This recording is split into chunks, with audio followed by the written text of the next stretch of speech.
Section 4, proportion not the cause of beauty in the human species. There are some parts of the human body that are observed to hold certain proportions to each other. But before it can be proved that the efficient cause of beauty lies in these, it must be shown that wherever these are found exact, the person to whom they belong is beautiful. I mean in the effect produced on the view, either of any member distinctly considered, or of the whole body together. It must be likewise shown that these parts stand in such a relation to each other, that the comparison between them may be easily made, and that the affection of the mind may naturally result from it. For my part, I have at several times very carefully examined many of those proportions, and I found them hold very nearly or altogether alike in many subjects, which were not only very different from one another, but where one has been very beautiful and the other very remote from beauty.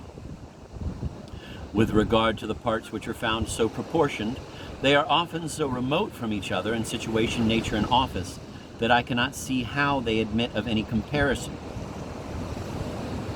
nor consequently how any effect owing to proportion can result from them. The neck, say they, in beautiful bodies should measure with the calf of the leg. It should likewise be twice the circumference of the wrist. And an infinity of observations of this kind are to be found in the writings and conversations of many. But what relation has the calf of the leg to the neck, or either of these parts to the wrist? These proportions are certainly to be found in handsome bodies. They are as certainly in ugly ones as any who will take the pains to try may find. Nay, I do not know but they may be least perfect in some of the most beautiful. You may assign any proportion you please to every part of the human body, and I undertake that a painter shall religiously observe them all, and notwithstanding produce, if he pleases, a very ugly figure. The same painter shall considerably deviate from these proportions, and produce a very beautiful one. And indeed it may be observed in the masterpieces of the ancient and modern statuary that several of them differ very widely from the proportions of others, in parts very conspicuous and of great consideration, and that they differ no less from the proportions we find in living men, of forms extremely striking and agreeable. And after all, how are the partisans of proportional beauty agreed amongst themselves about the proportions of the human body?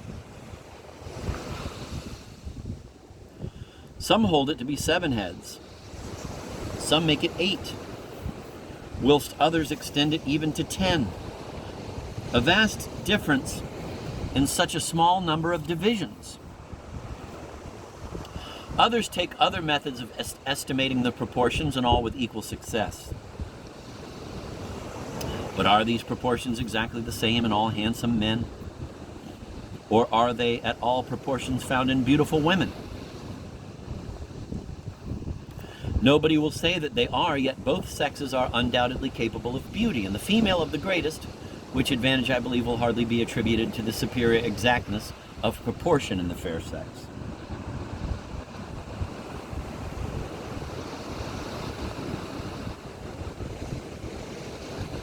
Let us rest a moment on this point and consider how much difference there is between the measures that prevail in many similar parts of the body in the two sexes of this single species only.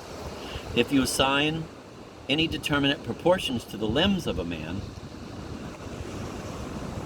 and if you limit human beauty to those proportions, when you find a woman who differs in the make and measures of almost every part, you must conclude her not to be beautiful in spite of the suggestions of your imagination. Or, in obedience to your imagination, you must renounce your rules. You must lay by the scale and compass and look out for some other cause of beauty. For if beauty be attached to certain measures which operate from a principle in nature, why should similar parts with different measures of proportion be found to have beauty, and this too in the very same species? But to open our view a little, it is worth observing that almost all animals have parts of very much the same nature, and destined nearly to the same purposes. A head, neck, body, feet, eyes, ears, nose, and mouth, yet Providence, to provide in the best manner for their several wants, and to display the riches of his wisdom and goodness in his creation, has worked out of these few and similar organs and members a diversity hardly short of infinite in their disposition, measures, and relation.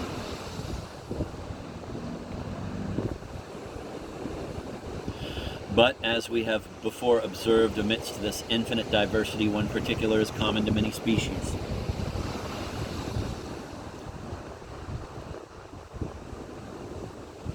Several of the individuals which compose them are capable of affecting us with a sense of loveliness. And whilst they agree in producing this effect, they differ extremely in the relative measures of those parts which have produced it. These considerations were sufficient to induce me to reject the notion of any particular proportions that operated by nature to produce a pleasing effect. But those who will agree with me with regard to a particular proportion are strongly prepossessed in favor of one more indefinite. They imagine that although beauty in general is annexed to no certain measures common to the several kinds of pleasing plants and animals, yet that there is a certain proportion in each species absolutely essential to the beauty of that particular kind. If we consider the animal world in general, we find beauty confined to no certain measures. But as some peculiar measure and relation of parts is what distinguishes each peculiar class of animals, it must of necessity be that the beautiful in each kind will be found in the measures and proportions of that kind. For otherwise it would deviate from its proper species and become in some sort monstrous. However, no species is so strictly confined to any certain proportions that there is not a considerable variation amongst the individuals. And as it has been shown of the human, so it may be shown of the brute kinds, that beauty is found indifferently in all the proportions which each kind can admit, without quitting its common form. And it is this idea of a common form that makes the proportion of parts at all regarded, and not the operation of any natural cause. Indeed, a little consideration will make it appear that it is not measure, but manner that creates all the beauty which belongs to shape.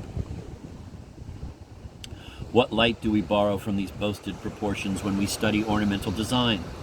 It seems amazing to me that artists, if they were as well convinced as they pretend to be that proportion is a principal cause of beauty, have not by them at all times accurate measurements of all sorts of beautiful animals to help them to proper proportions, when they would contrive anything elegant, especially as they frequently assert that it is from an observation of the beautiful in nature they direct their practice. I know that it has been said long since and echoed backward and forward from one writer to another 1,000 times that the proportions of building have been taken from those of the human body. To make this forced analogy complete, they represent a man with his arms raised and extended at full length, and then describe a sort of square as it is formed by passing lines along the extremities of this strange figure. But it appears very clearly to me that the human figure never supplied the architect with any of his ideas. For, in the first place, men are very rarely seen in this strained posture. It is not natural to them. Neither is it at all becoming. Secondly, the view of the human figure so disposed does not naturally suggest the idea of a square, but rather of a cross, as that large space between the arms and the ground must be filled with something before it can make anybody think of a square. Thirdly, several buildings are by no means of the form of that particular square, which are notwithstanding planned by the best architects and produce an effect altogether as good, and perhaps a better. And certainly nothing could be more unaccountably whimsical than for an architect to model his performance by the human figure, since no two things can have less resemblance or analogy than a man and a house or a temple. Do we need to observe that their purposes are entirely different? What I am apt to suspect is this, that these analogies were devised to give a credit to the work of art by showing a conformity between them and the noblest works in nature. Not that the latter served at all to supply hints for the perfection of the former. And I am the more fully convinced that the patrons of proportion have transferred their artificial ideas to nature, and not borrowed from thence the proportions they use in works of art. Because in any discussion of this subject, they always quit as soon as possible the open field of natural beauties, the animal and vegetable kingdoms, and fortify themselves within the artificial lines and angles of architecture. For there is in mankind an unfortunate propensity to make themselves, their views and their works, the measure of excellence in everything whatsoever.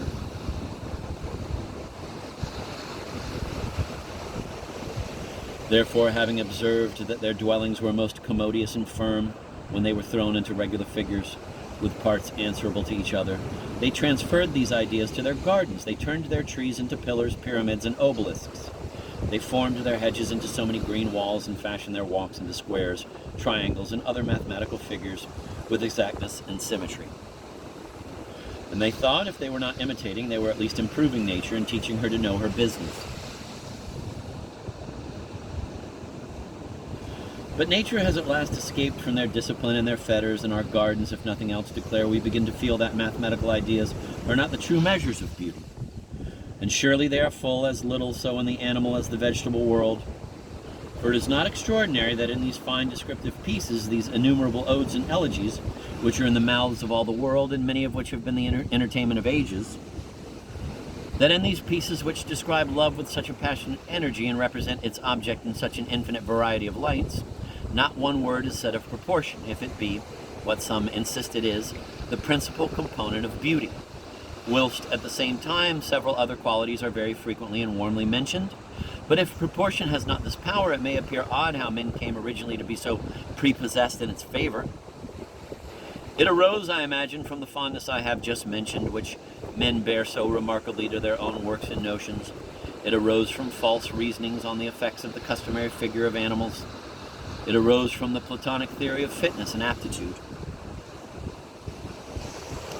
For which reason, in the next section, I shall consider the effects of custom in the figure of animals, and afterwards the idea of fitness.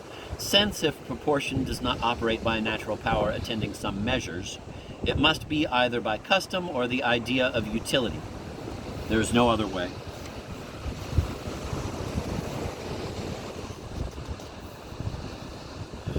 Section 5. Proportion further considered.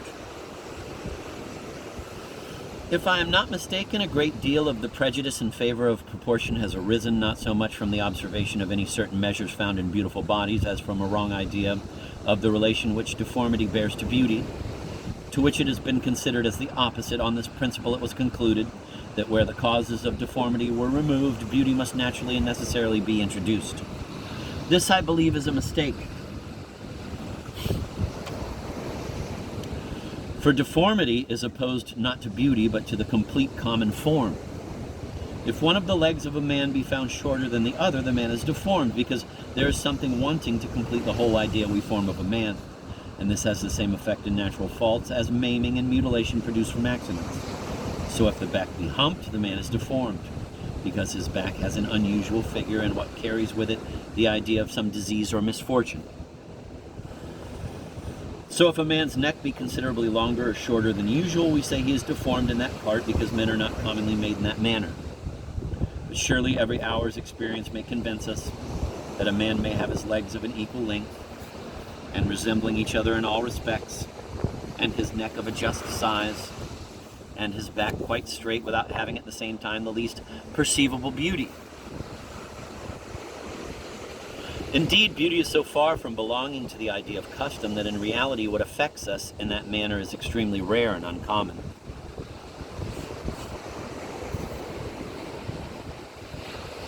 The beautiful strikes us as much by its novelty as the deformed itself. It is thus in those species of animals with which we are acquainted.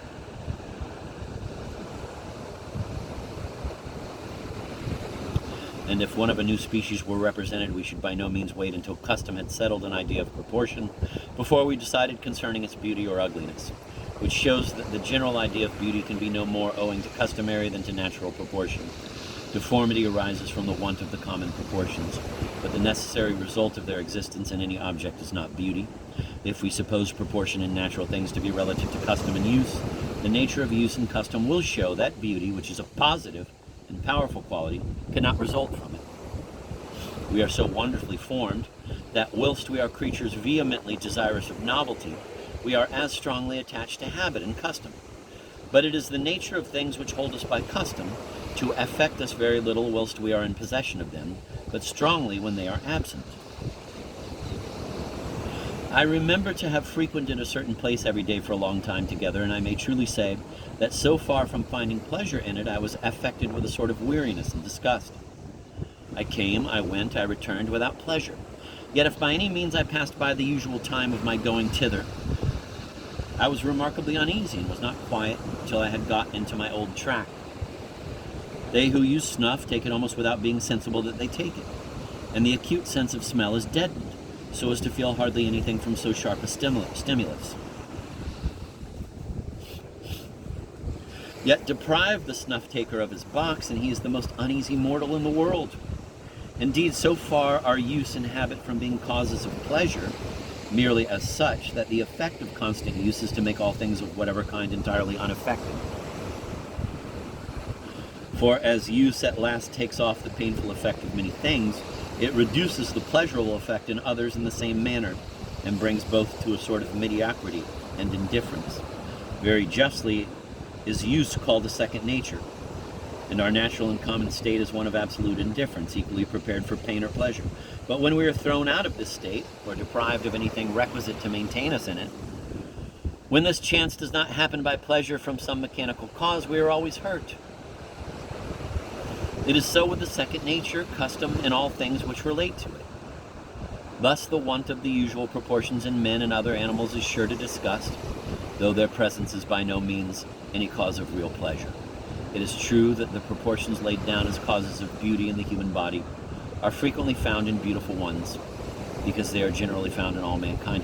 But if it can be shown too that they are found without beauty, and that beauty frequently exists without them, and that this beauty, where it exists, always can be assigned to other less equivocal causes, it will naturally lead us to conclude that proportion and beauty are not ideas of the same nature.